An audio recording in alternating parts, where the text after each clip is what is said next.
We have never before as a species veered so far off track from where we were supposed to go. Relationships have never been so weak. Families have never been so broken.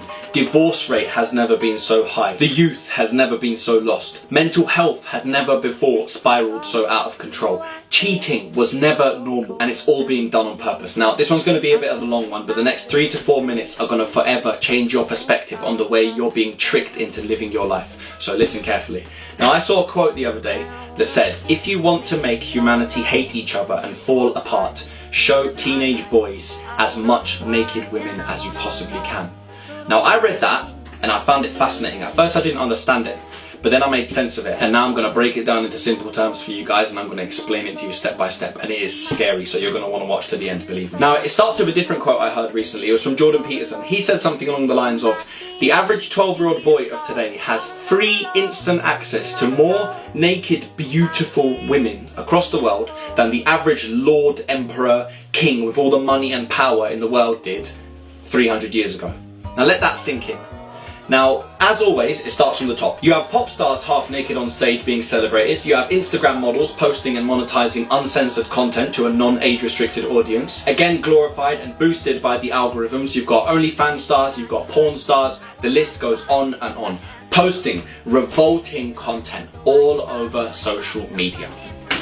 And this unspoken collective acceptance of wearing less and less clothes is now consequently the underlying reason behind so many girls now having insecurities beyond imagination, because you have these photoshopped hoes plastering their naked bodies everywhere, pushed by the algorithms, by the way, because they know it sells, to the point where even the rare, keyword rare, but loyalists of males in relationships having it unwillingly shoved in their face. We collectively celebrate the plastification of the human body and refer to it as beauty. We glorify individuals who pump their lips up that makes them look like they had wasps for breakfast, or get boob jobs to the point where you can't even see their dumb face behind what's been done, and they slap them on the front pages of the magazines, refer to them as the most beautiful women on planet Earth, and sell it to the teenagers and young adults. And despite the fact that these magazines, these pieces of content, whatever you want to call them, have been through a 10-stage process of editing, colour correcting, correction, imperfection, improving, and whatever else adjustments, these young adults are being brainwashed into thinking that what they're consuming is a legitimate representation of reality, when in fact it could not be further from the truth. All for money. And then what happens, this disease, this unspoken acceptance of fake beauty, hypersexualization of literally anything, and just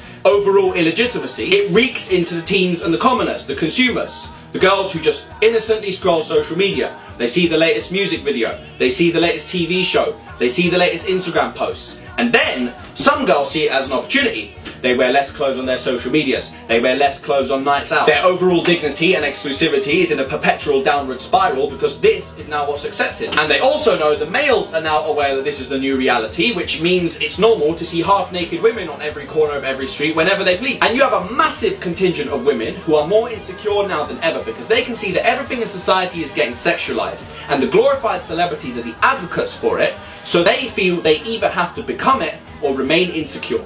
Everything's fucked, and you'll want to point a finger at each other and say, well, he shouldn't be looking at me, I should be able to get my tits out and wear leggings that are further up my arse than Greta Thunberg is up hers. And then you've got boys saying, well, if she wants to dress like that, then I can look all I want, as well as the other 24 women I've looked at this morning, and the 89 matches I've got on Tinder, and the 3 porn stars I've watched this morning. Everything's fucked. You're both finished. There's no men versus women. You're both slaves. You're both industry slaves, social products. So from one hand, you as a female are wrong for sexualizing yourself and dressing in a way that puts you in a position where you attract the wrong attention for the wrong reasons, and you as a male are wrong for non-consensually indulging in what isn't yours. But you're both mugs, but you both do it because that's what's accepted. So this is our step 1, going back to the quote, creating arguments of humanity. We've already split the world. It's men versus women. They both hate each other. Men are wrong for everything, women are everything wrong. So you're already arguing. Now, let me explain to you where the total destruction happens. So think about it. This is what the 12-year-olds of today are doing. Because I'm not sure what kind of age of person you guys had in mind as I was telling the story that I've been telling up until now. Because obviously you have 35-year-olds doing what I've been saying. But you also have 11-year-olds already doing this stuff. Crazy, right? But when you think about it, it's not actually crazy.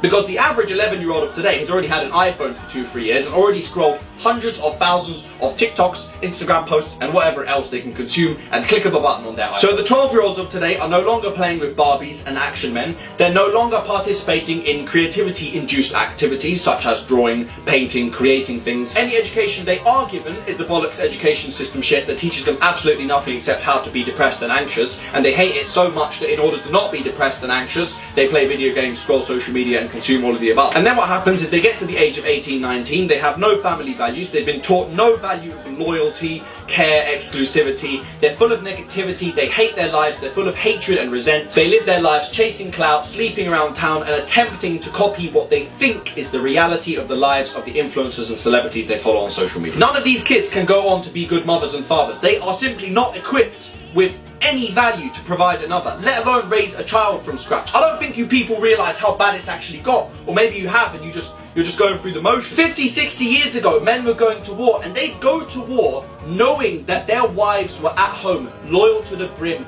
waiting for them, for sometimes years on end, with the possibility in their mind they might never come home. How many of you can look me in the eye and say you would do this for your significant other?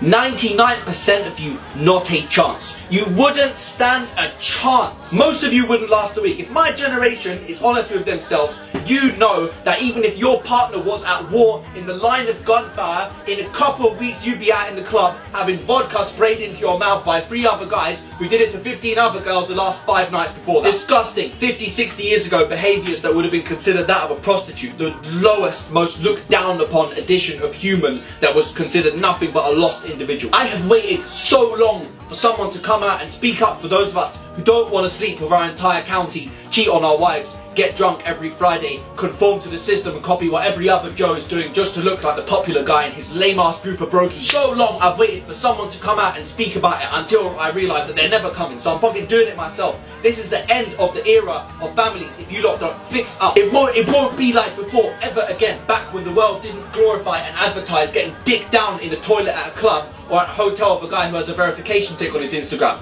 And this brings me to my conclusion about the original quote. How a society that hates each other and falls apart by showing the teenage boys as many naked women as possible, word for word. Objectify one of the genders, make the 2 genders hate each other, sexualize the children, teach the children nothing about loyalty, exclusivity and family values, and eliminate any possibility of real families in the future. It is in our DNA to need family. If there are no families, we're finished as a species. And the saddest thing for me is that people just fail to see that this is all being pushed on you intentionally, and you continue to point fingers at each other and argue with each other and say it's him and her, and no one ever looks up at what's being fed to you. We resent each other, we split ourselves up into separate groups and dominions of society like race, gender, sexuality, postcode, nationality, religion, culture, the list goes on, and gossip about the opposing separation and fight amongst each other. This talk should make every single one of you realise how fucked up the world is, and if you still can't see it, then you, my friend, are completely enslaved.